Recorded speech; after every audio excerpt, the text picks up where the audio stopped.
আমাদের গভর্নমেন্টের নিয়ম অনুযায়ী আমরা বিপিসির যেভাবে আমাদেরকে নির্দেশনা দিচ্ছে সেভাবে করে আমরা তেল দিচ্ছি। হ্যাঁ, সরকারি নিয়ম মেনেই আমরা তেল পরিবেশন করতেছি।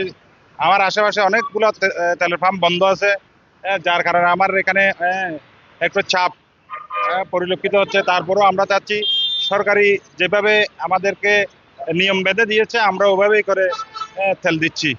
জন্য অতিরিক্ত তেল নেওয়ার জন্য বিশেষ করে যার মানে একদিনের তেলের দরকার, ও চাচ্ছে ওর এক সপ্তাহ তেল নিয়ে রাখার জন্য। তো ওভাবে আমরা দিচ্ছি না, আমরা সরকারের নিয়ম নীতি মেনেই সরকারের যেভাবে আমাদেরকে বিপিসি আমাদেরকে যেভাবেই বলেছে ওভাবে করে আমরা তেল দিচ্ছি। বিকাশ পেমেন্টে 10,000 টাকার বেশি অফার, শপিং চলছে তো। প্রিয় দর্শক, আপনারা জানেন সারা দেশে জ্বালানি তেলের একটি সংকটের একটি খবর প্রকাশ হওয়ার পরে সরকারি তরফ থেকে যেগুলো পাম্প রয়েছে তাদের নিয়ম অনুসারে এখানে দেখতে পেলাম এখানে প্রচুর পরিমাণ গাড়ি তারা তেল নেওয়ার জন্য ভিড় করেছে।